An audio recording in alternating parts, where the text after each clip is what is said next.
नमस्कार दोस्तों, मैं प्रगति सिंह अपने YouTube channel learn with fun में आप सभी का स्वागत करती हूँ। और आज मैं आप सबके सामने हाजिर हूँ सिविक्स के चैप्टर नंबर 2 डाइवर्सिटी और डिस्क्रिमिनेशन में।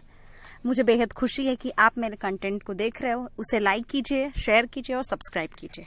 अब आते हैं कि हमने जो फर्स्ट चैप्टर था सिविक्स का, अंडरस्टैंडिंग डाइवर्सिटी, आप सभी बच्चों ने पढ़ा होगा, उसे समझा होगा। अब ये उसी का मैंने बोला था कि 4 पार्ट्स में जो है उसका यूनिट डिवाइडेड है, जिसमें फर्स्ट यूनिट में 2 उसके चैप्टर है।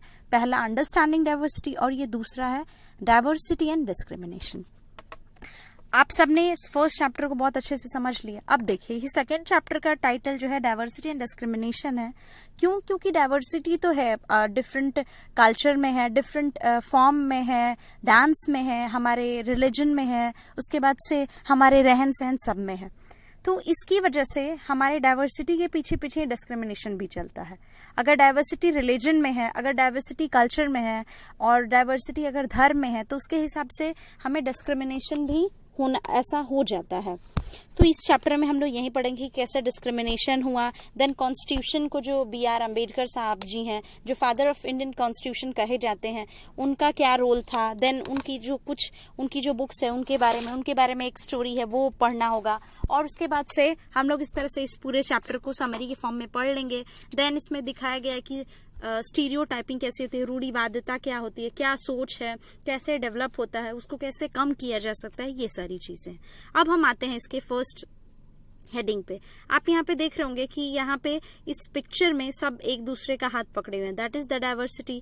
अब देखिए, डाइवर्सिटी भी है, लोग अलग अलग हैं, तो ये डाइवर्सिटी है। यहाँ पे देखिए, अब हम इस चैप्टर का जो थीम है वो पढ़ेंगे कि in the previous chapter you have discussed the meaning of diversity. Sometimes people who are different from others are teased, laughed, or at not included in a certain activity or a group.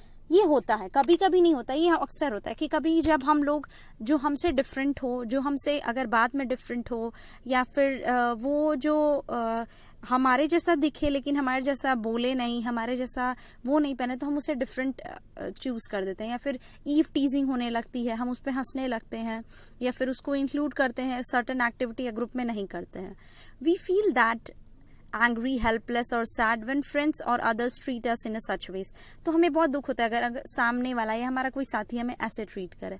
Have you ever wondered why this happens? तो आप कभी ऐसा सोचिएगा कि क्यों होता है। In this chapter, we will try and explore how much experience we are related to the society we live in.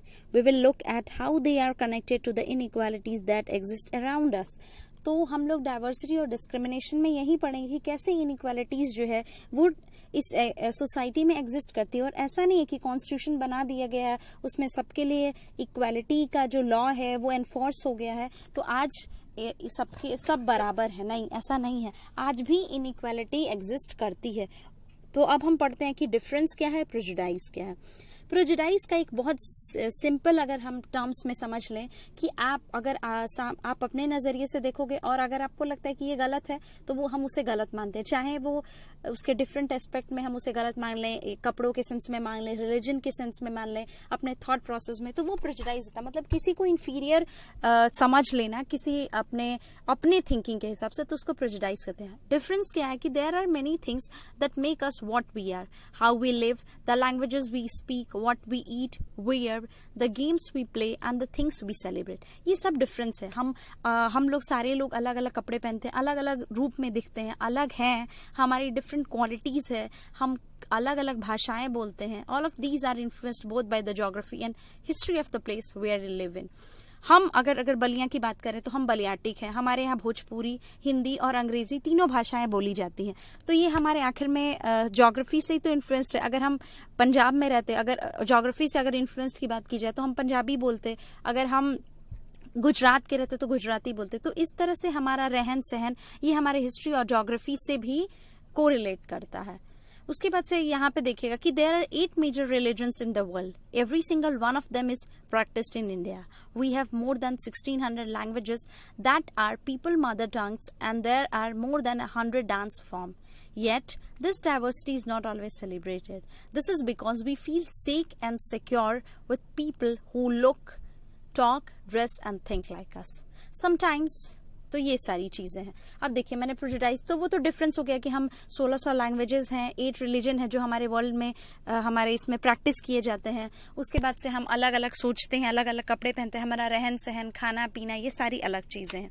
Prejudice का मतलब क्या होता है, मैंने सिंपल टर्म्स बताया। आते हैं अब इसके डेफिनेशन पे कि प्रेजुडाइज मीन्स टू जज other people negatively or see them as inferior when we think that only one particular way is the best and right way to do things. We often end up not respecting others who may prefer to do things differently. For example, if we think English is the best language and other languages are not important, we are judging these other languages negatively. As a result, we might not respect people who speak languages other than English.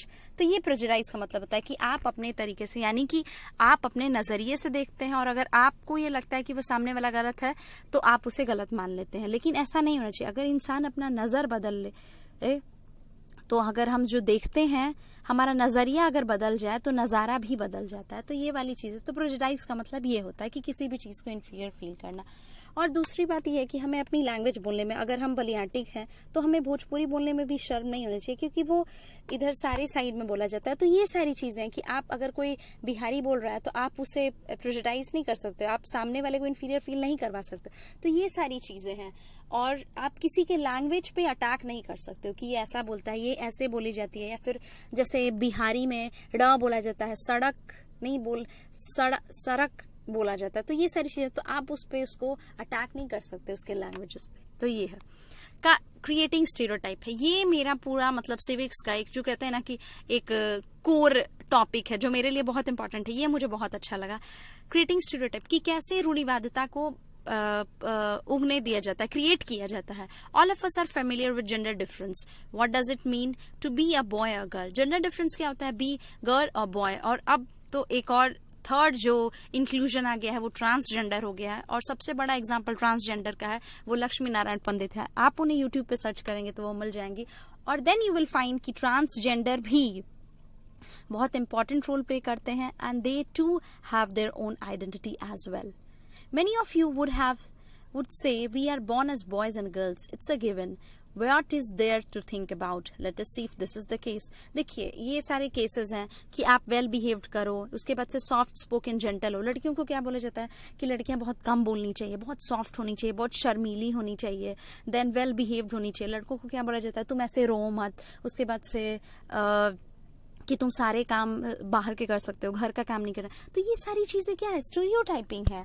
अब आज, बल्कि आज के समाज को मैं बहुत ही appreciate करूंगी कि आज बॉयज एंड गर्ल्स दोनों एजुकेट हो रहे हैं, एंड नॉट बाय एजुकेशन, वो अपने दिमाग से भी एजुकेटेड हो रहे हैं। यानी कि अब स्टीरियोटाइपिंग है वो धीरे धीरे बहुत कम हो रही है। पहले ये था, और उसके बाद से आज भी बहुत जगह, बहुत सारे स्टेट में, हमारे गांव में प्रिवेल करता है स्टीरियोटाइपिंग की लड़के को ये काम करना है, लड़कियों को ये करना है, बहुत सॉफ्ट बिहेव करना है, उनकी शादी बहुत जल्दी कर देना है, एजुकेशन नहीं देना। तो ये सारी चीजें स्टीरियोटाइपिंग है। बॉयज को बहुत ज्यादा फ्रीडम देना है, लड़कियों को बिल्कुल फ्रीडम नहीं देना है, या फिर फ्रीडम भी देना है तो अपने तरीके से देना। तो these all are the things that provoke a class of stereotyping, and we are the only one who can eradicate these types of stereotyping by certain steps.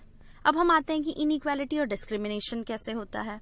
यहाँ पे देखिए कि discrimination happens when people act on their prejudices और stereotype. If you do something to put other people down, if you stop them from taking part in certain activities and taking up jobs, or stop them from living in certain neighborhoods.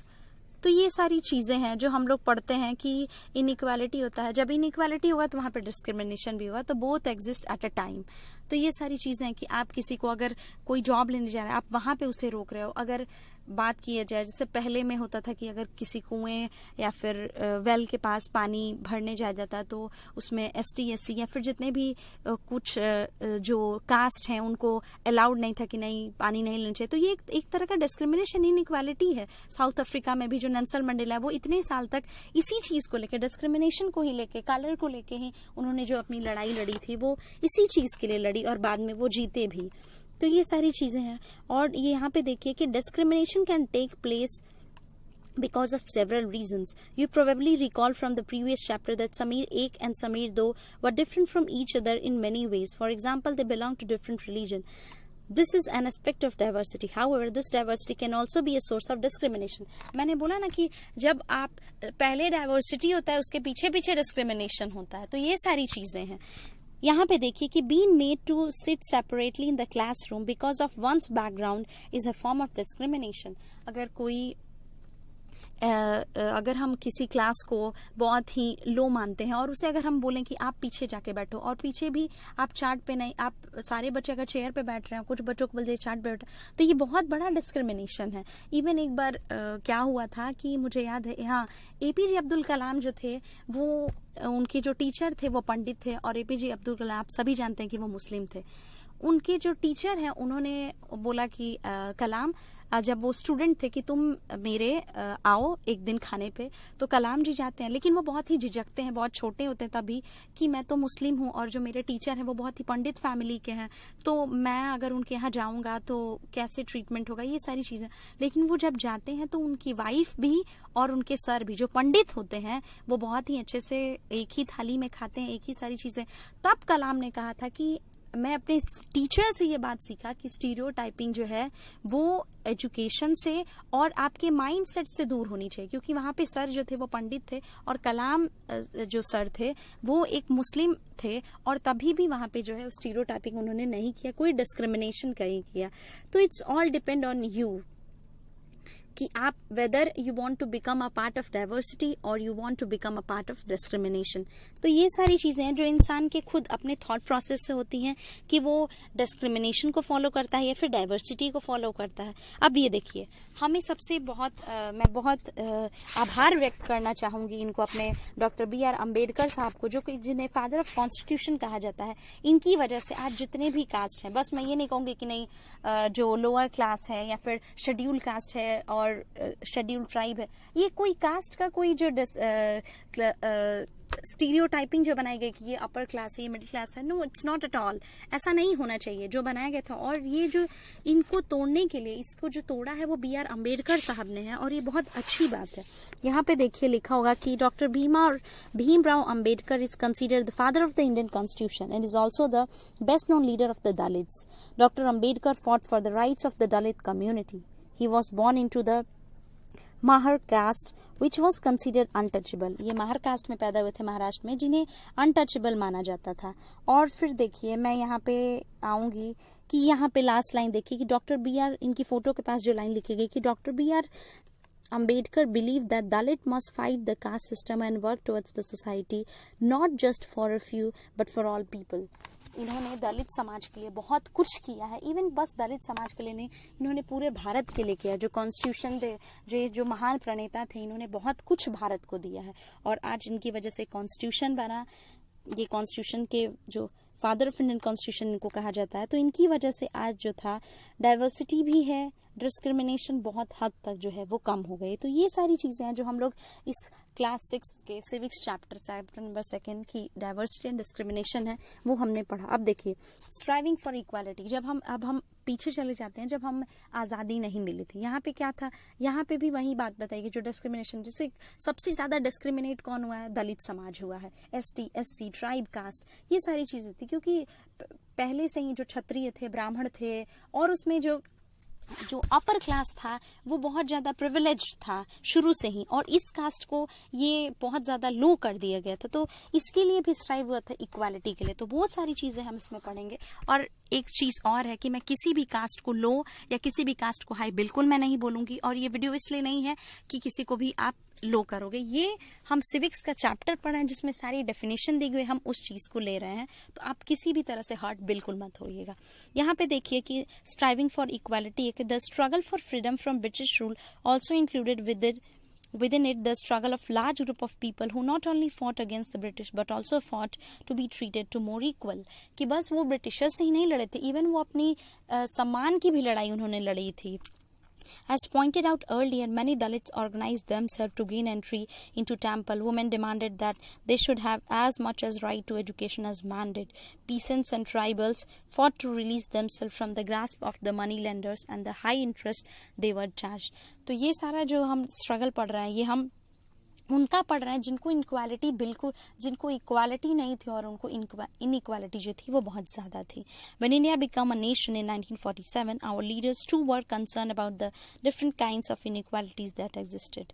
और last में जो father of Indian constitution जो B.R. Ambedkar साहब ने, जिन्होंने जो constitution of India लिखा, वो मैं उसे पढ़ना चाहूँगी. और ये चैप्टर इसीलिए मुझे बहुत ही दिल के करीब लगा क्योंकि ये हमारा जो है वो core chapter है. We, the people of India, having solemnly resolved to constitute India into a sovereign, socialist, secular, democratic republic and to secure to all its citizens justice, social, economic and political, liberty of thought, expression, belief, faith and worship, equality of status and of opportunity, and to promote among them all fraternity, assuring the dignity of the individual and the unity and the integrity of the nation. तो ये सारी चीज़ें थी जो हम लोग ने constitution of India यानी अपने प्रीएम्बल में पढ़ा. ये सारे वर्ड्स भी आपको याद होने चाहिए क्योंकि कभी कभी पूछ देता है कि कौन कौन से वर्ड्स होते हैं. तो इसमें सॉवरेन है, सोशलिस्ट है, सेक्युलर है, डेमोक्रेटिक है, रिपब्लिक है, then justice, liberty, equality, fraternity. तो ये सारे जो चीज़ें, इनकी वजह से आज हम लोग बहुत ज़्यादा सारी क्लास जो है वो इक्वल पे है और पूरी कोशिश की जा रही है कि डिस्क्रिमिनेशन बहुत ही कम हो.